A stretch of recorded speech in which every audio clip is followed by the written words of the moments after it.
Suécia, em 1990. O serial killer que nunca matou ninguém. A mente humana é a maior caixa de surpresas que existe. Tão surpreendente que qualquer remédio pode ter o poder de alterar toda a consciência de um indivíduo, levando-o a memórias falsas, até mesmo a mentir sem parar. E esta é uma das patologias do caso de hoje, a história de Thomas Quick. Thomas Quick é um apelido de Sture Ragnar Bergwall, um falso serial killer sueco que confessou mais de 30 assassinatos em 4 países entre 1964 e 1993, enquanto estava em uma instituição mental, e foi condenado por vários homicídios, mesmo sem testemunhas ou provas, expondo um dos maiores escândalos da história da Suécia, a suposta biografia de Sture Bergwall. Sture cresceu com 6 irmãos em Falun, Suécia, em 26 de abril de 1950. Quando criança, ele contraiu tuberculose e foi atendido em um hospital local. Sua irmã gêmea afirmou que ele tinha um caráter manipulador e dissimulado, além de ser viciado no solvente tricloroetileno, e que, do nada, ele decidiu se tornar padre e começou a trabalhar no hospital da cidade.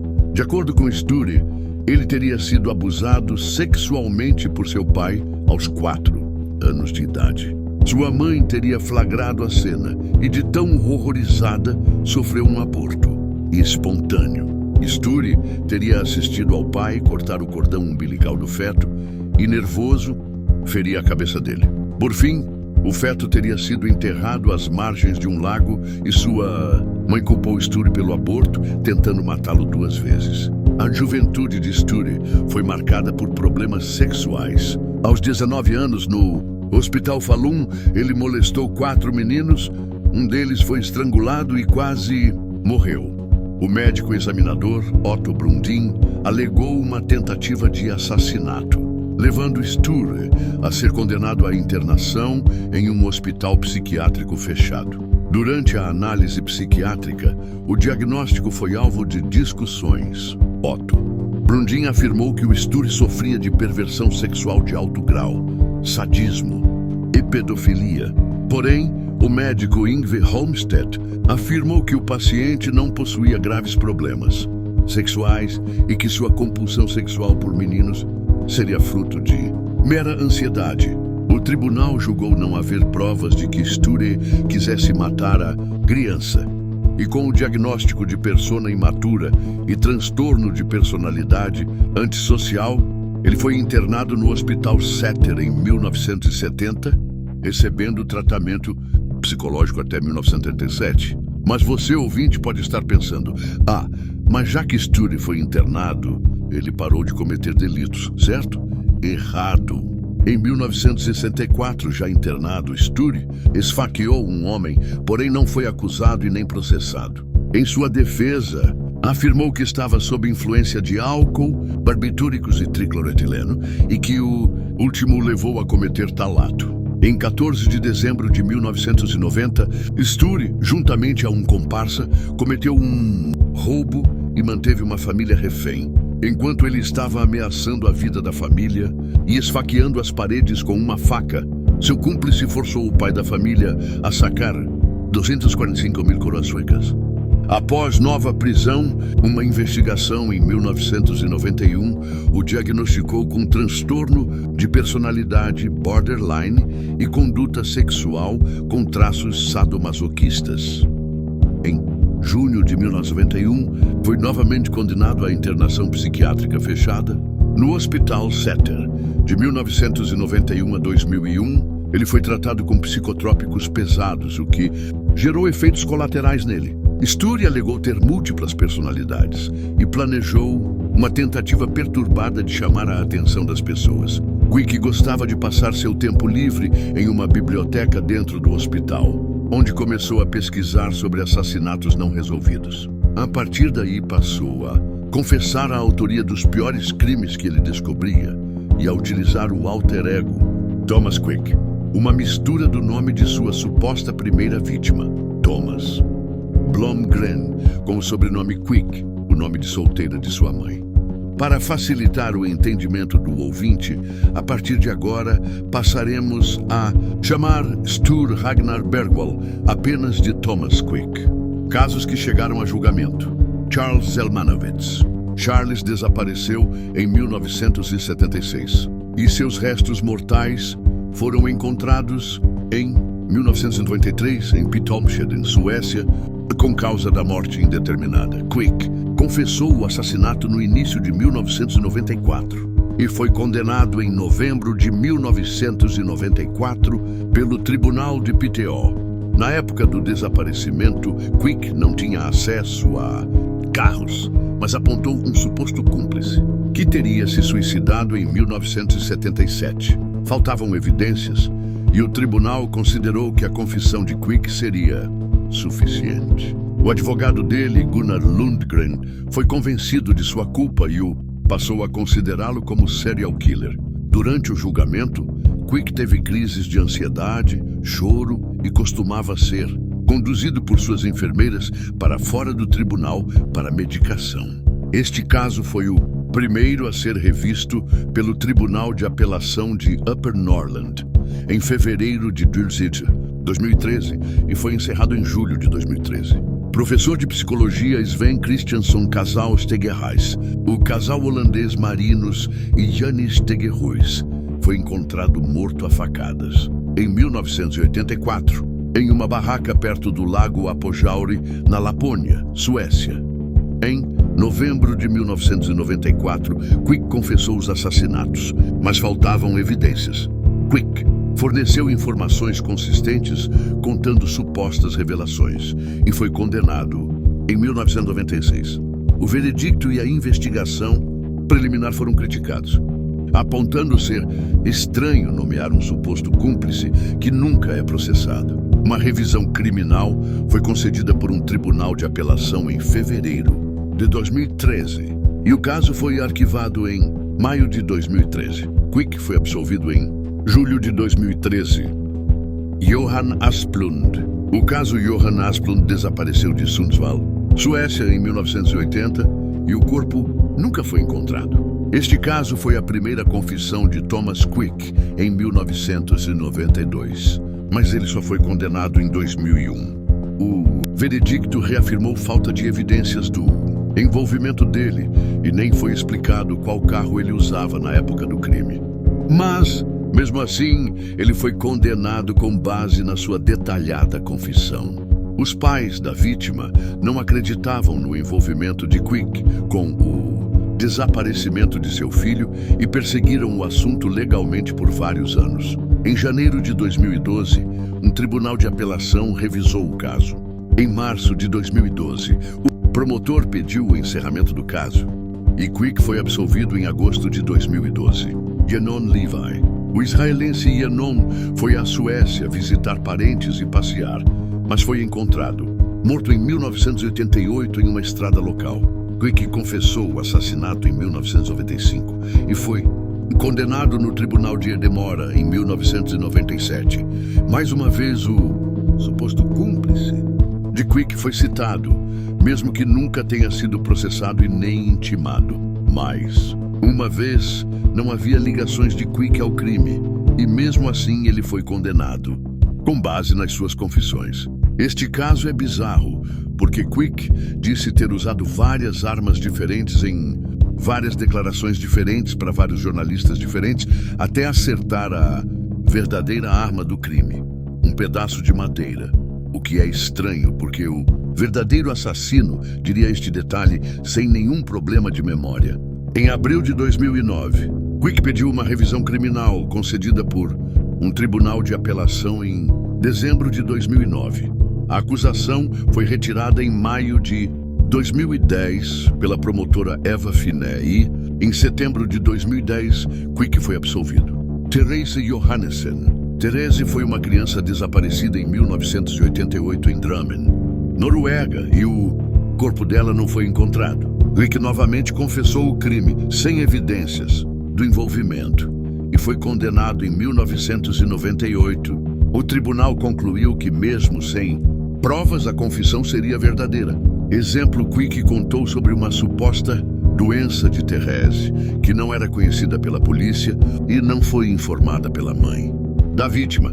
Porém, ele errou ao dizer que a disse que ela tinha cabelos loiros quando, na verdade, ela tinha cabelo escuro. Em abril de 2010, Quick apresentou o pedido de revisão, concedido em setembro de 2010. O caso foi levado ao Tribunal de Apelação. Em março de 2011, as acusações foram retiradas e Thomas Quick foi absolvido em junho de 2011.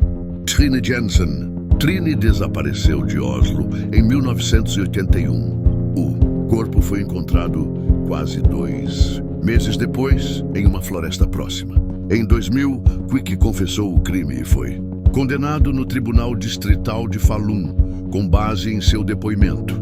Em setembro de 2012, o promotor Bo Eriksson desistiu da acusação por falta de evidências e porque Thomas teve livre acesso a informações sobre o assassinato, contaminando a confissão. Quick foi absolvido em novembro de 2012. Gry Storvik.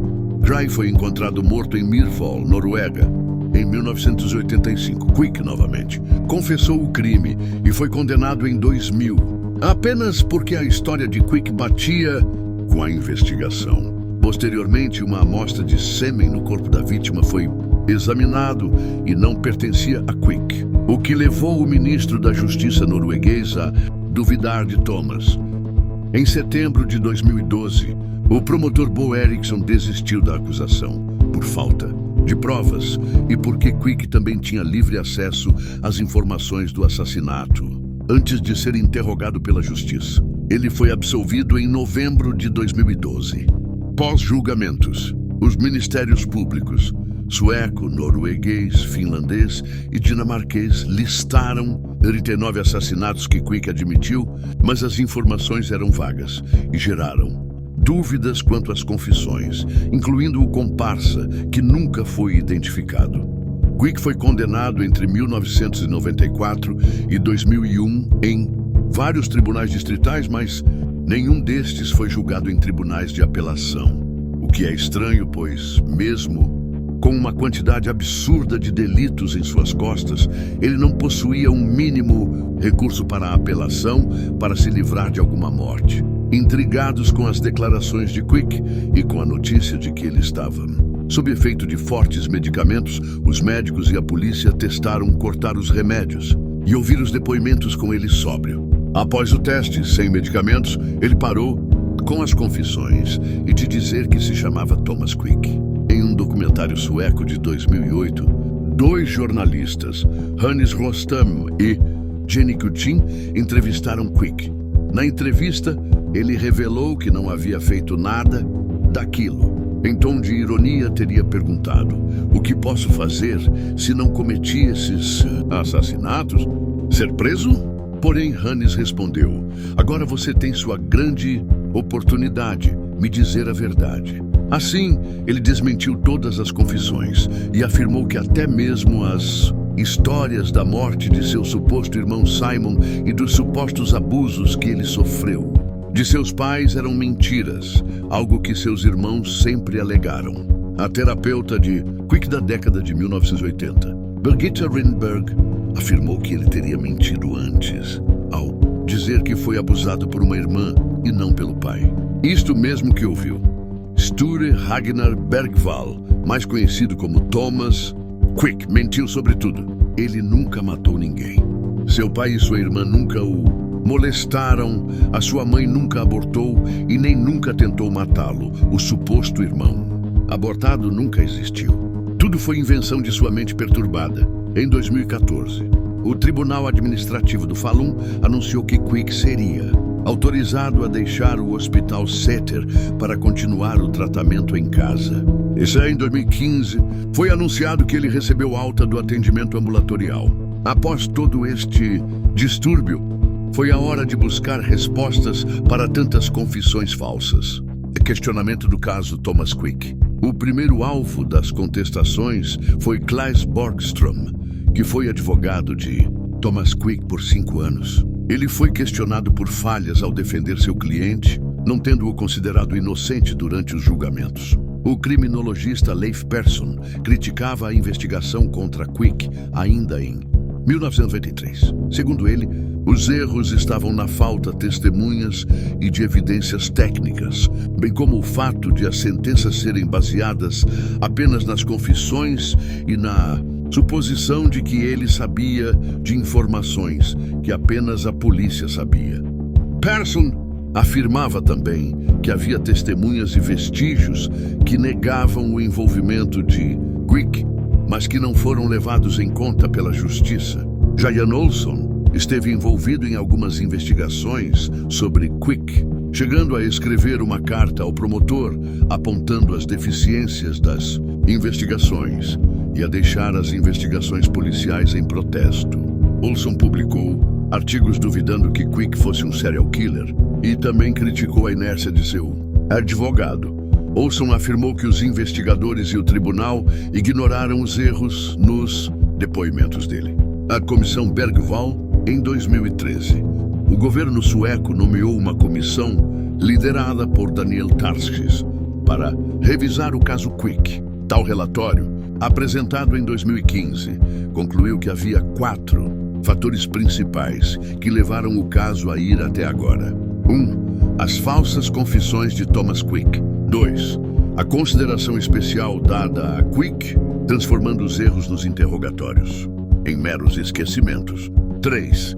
A equipe de investigação esteve quase intacta por 9 anos, impedindo que outros pensamentos penetrassem na investigação. 4. A falta de equilíbrio nos julgamentos, pois o advogado de Quick nunca o contestava as acusações e o promotor não analisava as fraquezas das evidências que não batiam com as falsas confissões. Epílogo. Em entrevista à BBC, em 2019, a jornalista que ajudou a descobrir as farsas alegou que a polícia e a justiça estavam tão convencidos sobre Thomas Quick ser um serial killer que qualquer pessoa que contestasse sua autoria era intimidada ou afastada do caso. Alegou também que Thomas foi responsável pelo atraso e pela destruição de algumas investigações, pois ao confessar um crime, a polícia parava de investigá-lo por pensar que o assassino já estava preso e que ele foi uma cobaia de um grupo de psiquiatras e psicoterapeutas liderados por Margit Norell, uma psicanalista célebre na Suécia, que tentou ativar memórias reprimidas de Thomas. Mas, já que ele não tinha nenhuma história incrível para contar, ele mentia para agradar os psicoterapeutas. Bergvall foi dispensado da psiquiatria forense e viveu em Duved, Suécia, Maiorca, Espanha. Atualmente sabe-se que ele está vivo, mora fora da Suécia, mas a sua localização está em segredo. Este caso é considerado o maior erro processual da história da Suécia. Uma série de erros responsável por descredibilizar a mídia, a justiça, a polícia e o sistema de saúde de um país que preferiu dar ouvidos a confissões sem pé nem cabeça, lotadas de erros, em vez de continuar com as investigações. Seria muito leviano colocar a culpa apenas nas instituições, pois Thomas Quick também tem a sua parcela de culpa. Graças às suas falsas confissões, muitos crimes não podem mais ser investigados. Muitas provas foram descartadas. Muitas famílias foram enganadas ao achar que obtiveram justiça para a morte de parentes. Mas este caso também gera novas perguntas. 1. Por que acreditaram com tanta certeza nas confissões de um homem que vivia sob efeito de remédios? 2. Até que ponto a equipe de psicoterapeutas levaram a sério as confissões de Thomas? 3.